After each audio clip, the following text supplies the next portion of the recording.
So then lastly,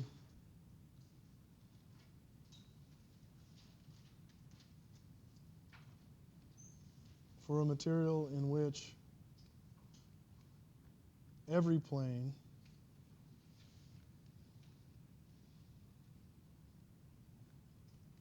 is a plane of symmetry,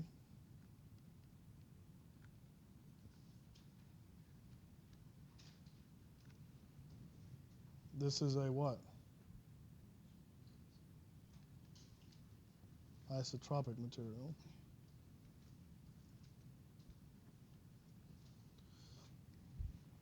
And so you've probably seen this before, but I'll go ahead and write it out. So Hooke's law for an isotropic material, I'll write it out in Voigt notation.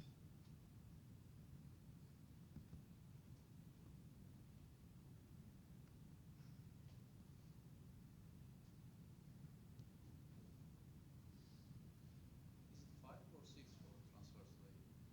5.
So you have this.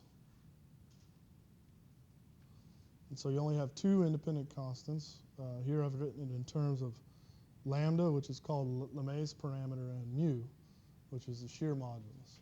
Okay, sort of the most compact way to write it. But other common ways that you might write are in terms of Young's modulus and Poisson ratio.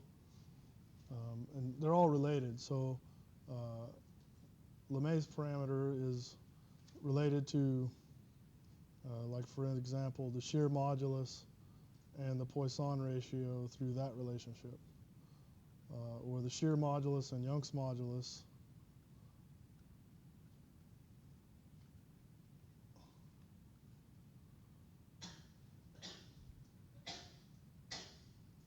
through that relationship. Or to the bulk modulus and shear modulus through that relationship. And you can, I won't write them all out, but if you go to Wikipedia and you look at, elasticity or Young's modulus, any of these, at the bottom of the page will be a large table that shows all of the various relationships between the elastic, the way you can describe the elastic constants. They're all related to one another. And so there's a big table that has all of that. Just also, so lambda is called Lemay's constant.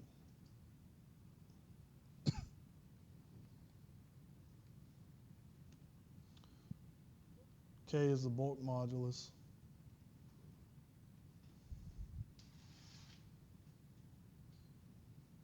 So the Lemay's constant is sort of the one that is hard to have a physical interpretation of, but what does the bulk modulus measure?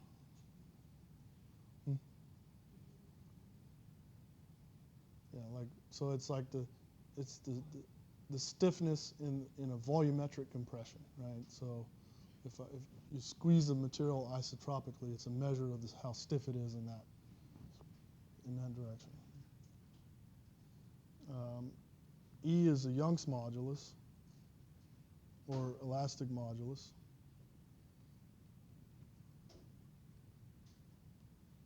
So what is E? E is a measure of the stiffness in a uniaxial tension. Right? So if I just pull on the sample in one direction, it's a measure of how stiff it is in that direction.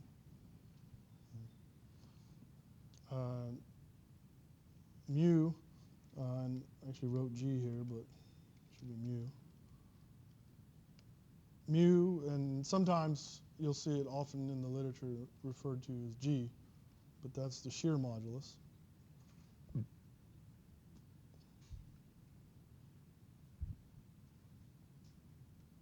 Right, so what's the shear modulus? Right, if I take my little cube and I shear it, right, and I hold the bottom or put my hands on the bottom of the top and I deform it in that way, then that's a measure of the stiffness under that type of deformation, right? And then mu is the Poisson ratio.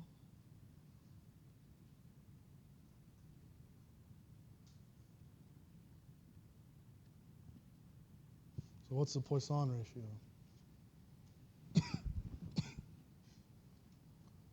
Sort of a measure of how much a material contracts or expands when under uniaxial compression. So if I go back and I to my uniaxial tension test and I pull on it, the material is going to suck in the middle, right? It's going to get narrower, and that reduction is a Poisson effect, and so that the Poisson ratio is a measure of that. So, what's a common Poisson ratio for engineering materials? Yeah, like 0.2 to 0.3. So rocks, concrete are 0.2-ish, and steels are 0.33. What about a rubber? It's 0.5. So close to 0.5, right? So if a material has a Poisson ratio that is close to 0.5, what do we call that material? There's a name for that. It's incompressible, right? Incompressible. And the reason is, let's see, I don't have the equation here, but if we were to plug in a Poisson ratio of 0.5 into any equation that relates back to the bulk modulus, the bulk modulus would go to infinity. So an incompressible material, the bulk modulus approaches infinity.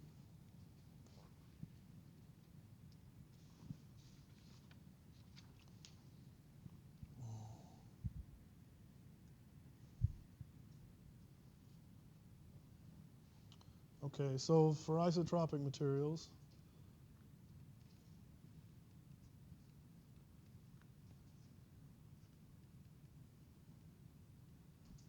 now back to tensor notation, our fourth order elasticity tensor for an isotropic material can be written as lambda delta ij delta KL plus mu delta ij delta KL plus delta IL delta JK. And so if we stick that into our Hooke's law, so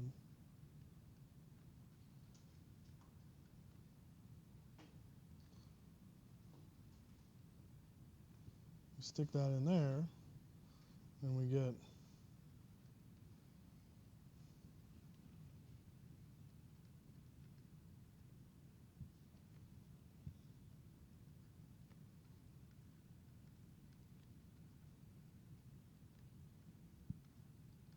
these deltas are Kronecker delta functions if you don't know.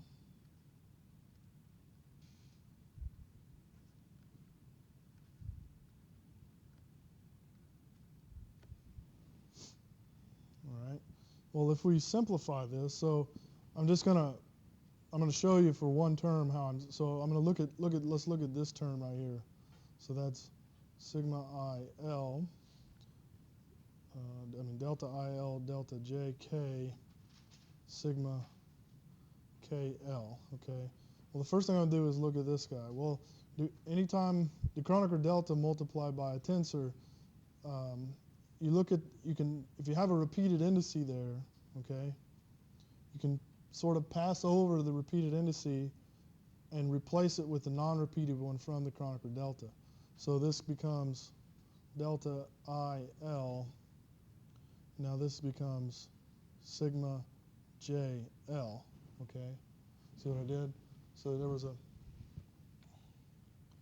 the K was repeated. So I plugged the J in there for the repeated indice, okay? So now I can do it again. So now the L is repeated, and I can plug in the I right there, right? So so then that becomes sigma J I, right? And if I were to go on and simplify all the other terms, eventually what you'd have is that you'd have lambda ij. What happened to my? So we'll have a sigma ij is equal to lambda delta ij sigma kk plus 2 mu sigma ij. So this is generalized Hooke's law for an isotropic material written in additional notation.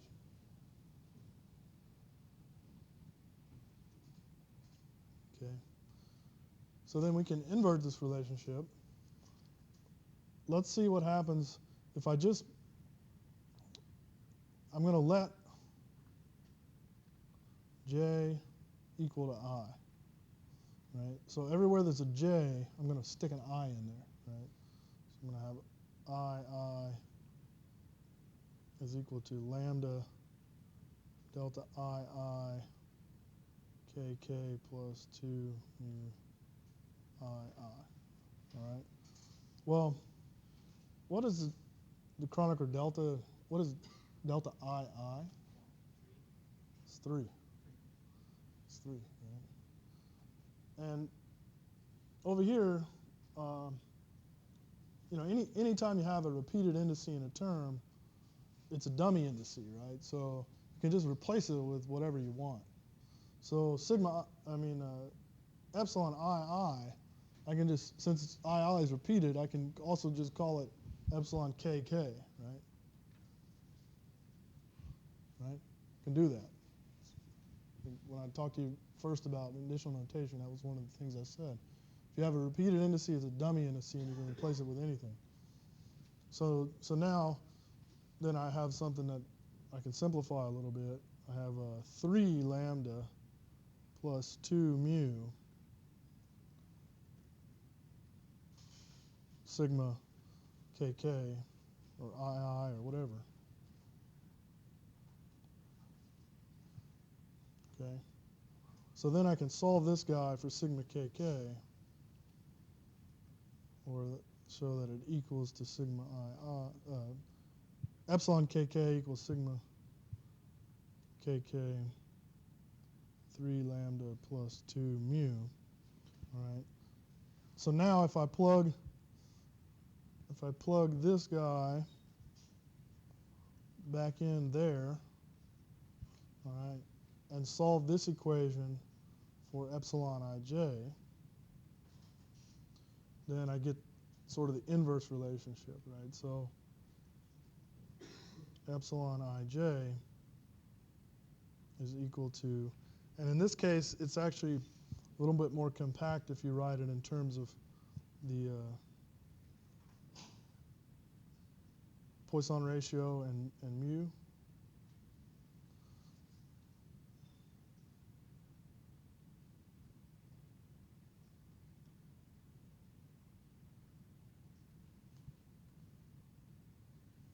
So basically all I did was I plugged that in there, and then I just substituted in the relationships that lambda is equal to mu e over 1 plus mu 1 minus 2 mu. Mu is equal to E over 2, 1 plus mu. So then I have generalized Hooke's law written in two ways, in stresses in terms of strains and strains in terms of stresses for an isotropic material.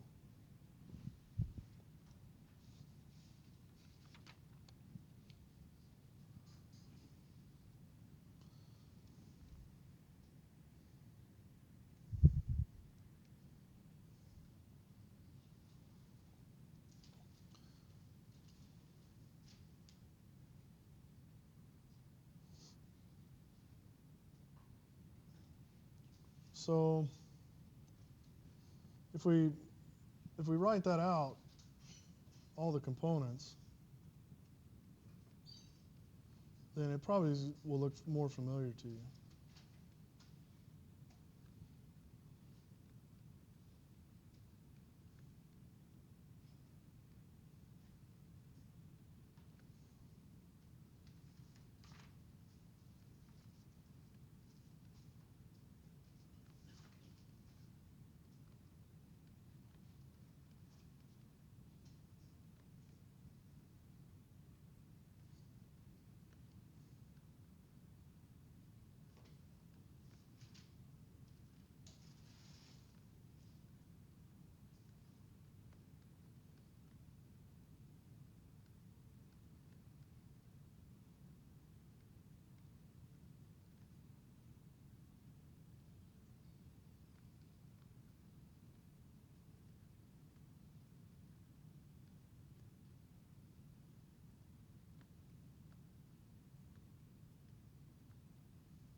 Right. So that's probably how you saw it in your undergraduate class, right? Undergraduate solid mechanics, generalized Hooke's law.